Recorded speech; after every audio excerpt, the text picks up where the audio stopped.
So guys, what's going on? I hope you guys are well. I hope you guys are staying safe. So guys, we've just seen a fight that we were told was going to be the fight of the decade, and we actually saw a fight which was I'd say non-competitive. I mean, Terence Crawford absolutely obliterated Terence Crawford. Terence Crawford. Terence Crawford absolutely obliterated Errol Spence. It was a very one-sided fight. First round, when I saw the first round, I thought, you know what, this is actually going to be a pretty good fight. Spence looked like Crawford wasn't doing much, and then in the second round, Crawford caught Spence he threw the left hand, he hit him on the shoulder, and Spence was kind of off balance in the right hand. He hit him with the right hand, and then Spence went down. Looked unsteady on his legs, but it looked like a flash knockdown. But when he got back up, Spence looked very unsteady on his legs. And that's something that we're going to discuss like in this video, because Spence just after that his legs just looked completely, he didn't have any legs under him. Now, there's a lot of things that we could say. I think Terence Crawford was just too good. He was too fast. But I do think Errol Spence probably isn't that same guy that, fought Kell Brook. I think there's more to it. I think it's not just the fact that, I think it's the way, I think that maybe the injuries that he had with the car crash and that, you're getting away with it at a certain level.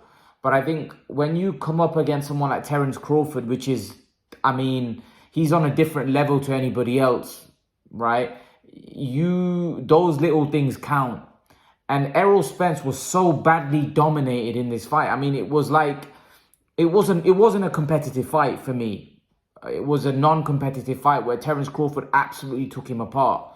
And it was quite brutal. And I actually think the fight could have been stopped a little earlier. It was that bad. And normally, when it's a fight of this level, at this elite level, we don't normally see that. We don't normally see a guy totally dismantle the other guy without it even being much of a fight. And that's what we saw. We saw a fight which wasn't competitive. It was non-competitive.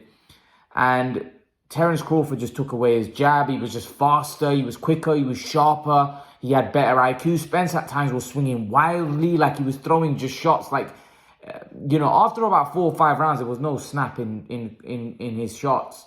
He had no snap in his shots. You could clearly see the writing was on the wall, and he was gonna get knocked out badly, and basically that's what happened. A lot of people said that Terence Crawford, he's gonna come up against Errol Spence, and he's not gonna be able to knock him out, but his power was for real. But I do think the inactivity of Spence, I do think the car crash, I do think him making this weight for a long period of time, I think against Terence Crawford, that's impacted him. Because at the end of the day, Terence Crawford for me is a better fighter than him anyway. But I do think that all of these factors, when you add them into the mix as well, I think that resulted in what we saw in a very non-competitive, one-sided fight. I honestly didn't expect that from him. I genuinely thought this is a fight that could go either way. But they were talking about a rematch and Spence wanting a rematch. I don't see the point of that, because I don't see how that goes any different. I think it would be one-sided again, the rematch. And I was listening to the TNT coverage, and Amir Khan was on there, and he actually said that he thinks that the fight would go even worse if he was to take the rematch, and I have to agree. That I think the fight would go actually worse if he was to take that rematch, because I don't think he gets better. I don't think he can get better than that. How is he supposed to get better? Maybe if that fight happens at 154, he might be more. He just looked weak. He just looked fragile. He looked weak. And as soon as he got knocked down, you kind of saw that he was going to get stopped. What did you make of that whole fight, Salman? Yeah, I think Terence Crawford after that first knockdown just took him apart, to be honest. Even the punches Spence was throwing didn't have an impact. The body work didn't have an impact on Crawford, to be honest. And then, I've never seen Spence actually start throwing wild shots. And that goes to show you how desperate he was in there, because Crawford was so composed in that fight, and he knew that the stoppage was coming. It was just a matter of time and picking his shots. Whereas Spence started rushing his work, and You know, he just didn't look. It wasn't even a competitive fight. I thought it would genuinely be a competitive fight, but it wasn't. And Terence Crawford just took him apart. It was an easy fight. It's probably one of Terence Crawford's easiest fights. You know, we were talking about, you know, Crawford up against all these other guys and how he's gone, you know, taking them, you know, a lot longer. We thought, you know, there's no way he's knocking out Spence, but he just toppled over, you know, Spence about 4 times in that fight. So, you know, he's just shown that he just levels above, you know, levels above. And, you know, as you mentioned about, you know, him having the car accident and all of that, you know, I still think regardless of all of that, Terence Crawford would have won, but I think it may have been more competitive, you know, if all those things weren't factored in, the long layoff, the retina, the car crash, all of these things matter when it comes to boxing. All these little factors, you know, play a big part. Especially when you're fighting. See, like, he got away with it against Danny Garcia. He got away with it Ugas because those guys aren't Crawford. Yeah, exactly. But when you're fighting Crawford, all of those things matter. The weight making, everything, because that guy's already better than you. Even if you were 100%, he's already ahead of you. Yeah. But now with all of that, I mean, it was like they were talking about Spence fighting Canelo.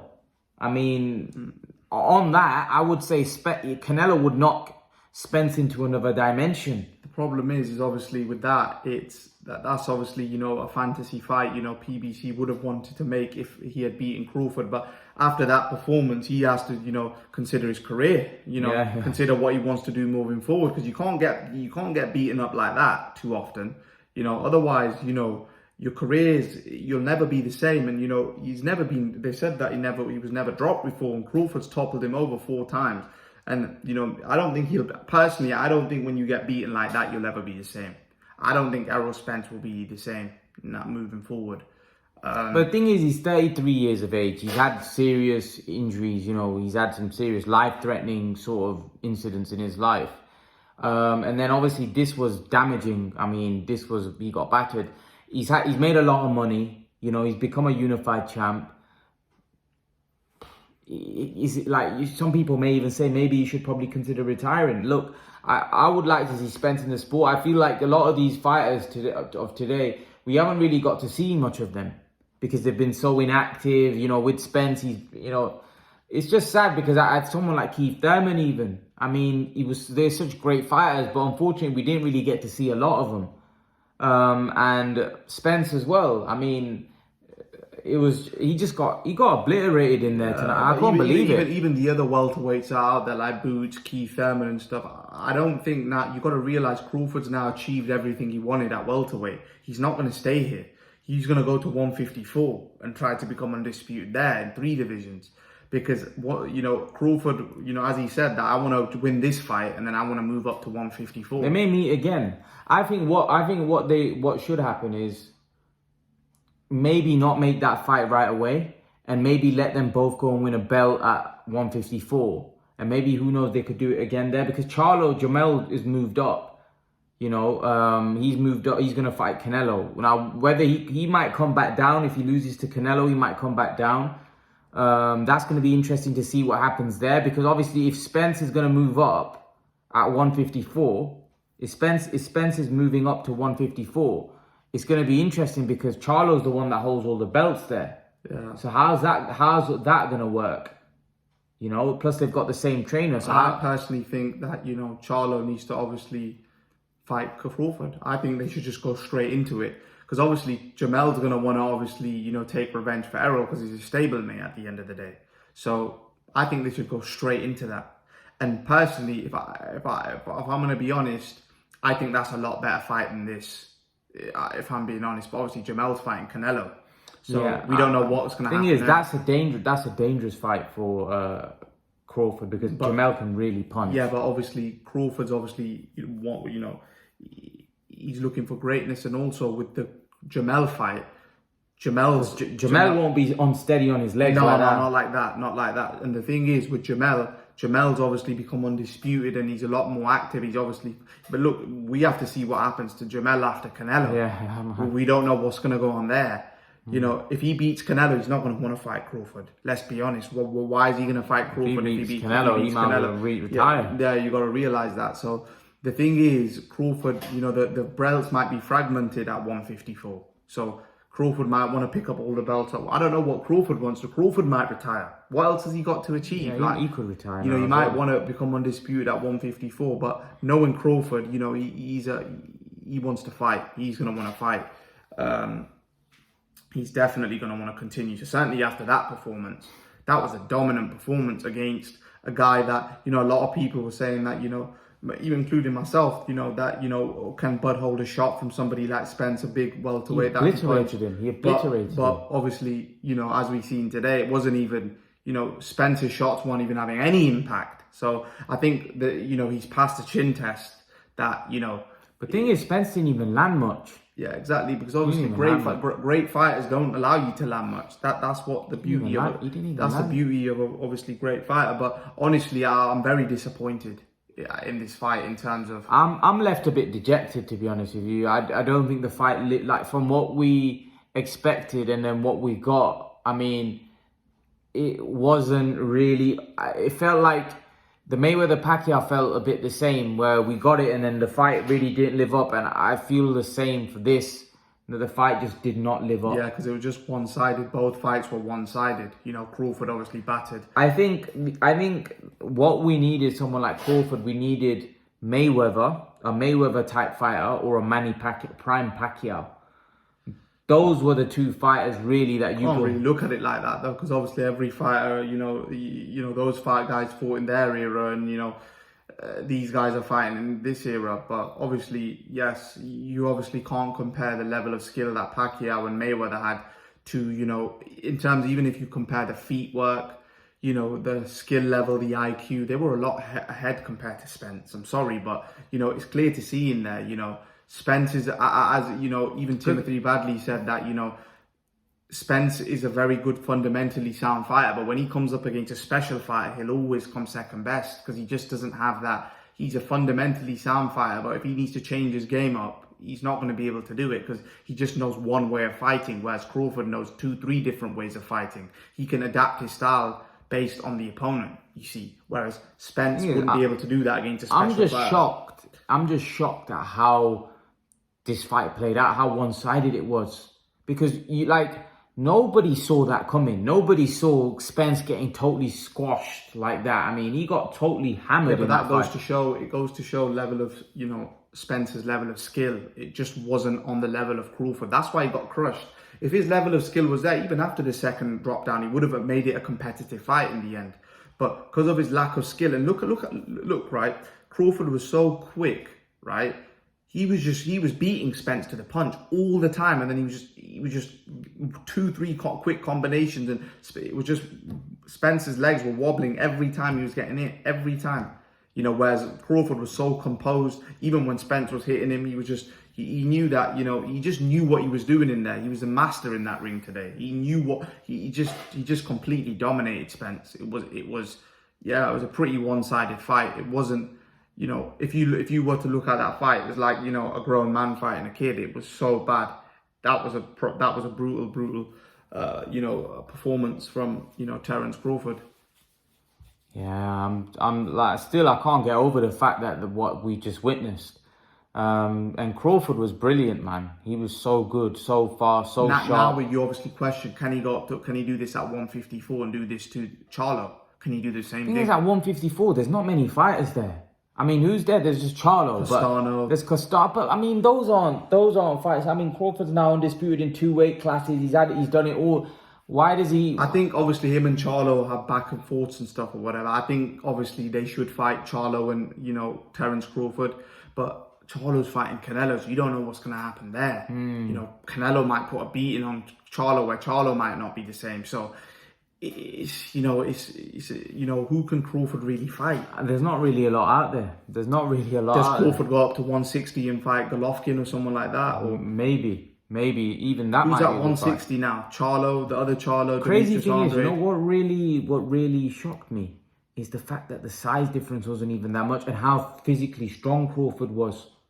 I mean, when they were getting on the inside, I mean, Crawford was just so strong. I mean, Spence couldn't even move him. just to let you know, with Crawford, the reason why he's so strong on the inside, he comes from a wrestling background. Yeah, so but he's always been strong. Even that, it doesn't matter if you come from a wrestling background. If you're fighting somebody that's way bigger than you, stronger than you, it doesn't. You can come from whatever background. But what I'm saying is the fact that physically he was so strong. I personally think Crawford was stronger than Spence tonight. Way bit stronger. Way stronger, and he was bullying him. That's what I mean. He's bullying him. That's what I mean. He wasn't just like people were saying, well, Spence might be the bigger. No. Crawford was actually way stronger, because there was times where Spence would come forward, they'd get on the inside, and Crawford would just like manhandle him. So this is what shocked me. Crawford's strong, very strong. Very strong. Very strong. Like, I remember when Crawford fought Khan, right? And Crawford was manhandling Khan, and I thought, well, look, Khan's never been the physically most strongest fighter. He's always relied on speed and movement, right? He's never been physically strong. He's doing that to Porter as well. He bullied, but even like Porter really got more success. Yeah. Porter did impose his will on him a little bit, and that's why Crawford was kind of down, and then he switched it up. But the other thing that really impressed me, how composed Crawford was, but the fact that Crawford, when he was sitting in the corner, even round 7, he was just looking like nothing. Like, he was like, Spence looked like he was battered and bruised and he looked finished, whereas Crawford was just sitting there like he's just be doing nothing, like he's just playing a video game. I mean, literally, Crawford just looked so relaxed in the corner. I mean, didn't even look like he came out of a fight. Yeah, that's what I mean. Like, he just, even at the end when he was interviewing, everything that Spence threw at him, he just completely neutralized him. Like I said, I even said it. I called it. After the second knockdown, Spence can't win this fight. I said it, and I was right. I knew Spence couldn't turn this fight around, because Spence isn't special. Spence is a very one-dimensional fighter. If that style doesn't work, he was made to look one-dimensional. Because the thing is, Crawford he didn't know what to do. He didn't know what to do, and that's what it comes down to. He didn't know what to do. He wasn't able to adapt. He just kept doing the same thing, and he just was clueless. You've got to realize the great fighters are the ones that can adapt. Like, for example, when Mayweather took the punch against Mosley, and then he came out for the next round, he just adapted. Great fighters can adapt, in a fight like that with a click of a finger. But Spence couldn't do that. So it goes to show he's lacking in that department. So he can never be the elite of the elite. Yeah, he could be one of the top welterweights right now. But, whenever he fights anyone like Terence Crawford at any weight, he's going to be found wanting. Even I think, they were talking about Canelo. He'll be found wanting in that fight, because Canelo's a lot better than Spence. I'm sorry, he's got better head movement. He's more skillful. That's dangerous. That's dangerous, because the thing is, Canelo's just that much better than Spence. Unfortunately, he'll do the same thing what basically Terence Crawford just did to him. He'll just obliterate him. He'll walk him down, and Spence won't even land on Canelo. Canelo's got so good head movement, and he'll just walk him down and beat the pulp out of him. Yeah, that's not even a fight. He'll do the same thing. Crawford. So let's end it off. Like, Crawford, what do you think next for him? It's a hard one. He's obviously achieved a lot. I think he should move up to 154. Probably fight Jamel Charlo, and then if he beats Charlo, I think should just call it a day. What more is he meant to do? What more is he meant to do to prove he's one of the best fighters out there? What more is there to do in boxing for him? He's 35, 36 years old. Right, he's beaten Spence. There's no dispute now at welterweight who's the best. There's no dispute. No Danny Garcia, Keith, none of them can mess with this guy. This guy is on a different level. Maybe if there's someone that comes up a weight, or Jaron Boots Ennis, but even Boots, I don't think at this point, if you put him in with Crawford, I think Crawford is just too experienced at this point. He's been in there with better guys. So I think Ennis is going to be a problem. Potentially, but I don't think Crawford's going to be there at that point when Ennis gets there, to be honest. So I think, the belts will be fragmented. So obviously then Boots can obviously get a belt. But I definitely don't feel that, Spence and Crawford are not going to be at 47 anymore. They're moving up, because, there's no need for them to be at 47 anymore. They've done everything they needed to do at 47. It's time for the new guys at the 47, to come up and do their thing, isn't it? Yeah, leave your thoughts, guys. Let me know what you think. Obviously, Terence Crawford reigning supreme and becoming an undisputed, first guy to become undisputed, first boxer a male boxer to become undisputed in 2 weight classes, which is some achievement. I mean, to be undisputed across 2 weight classes. And the way he did it as well, the way he dismantled Spence as well, the way he beat him and just easily beat him in a one-sided whooping. I think he's the best out there. I think he's the best pound-for-pound fighter I think there's no question at this point. I mean, the way he beat Spence was phenomenal. So leave your thoughts, guys. Let me know what you think in the comment section, bro. Love to know your opinion, guys, and I'll see you guys in the next video. Peace.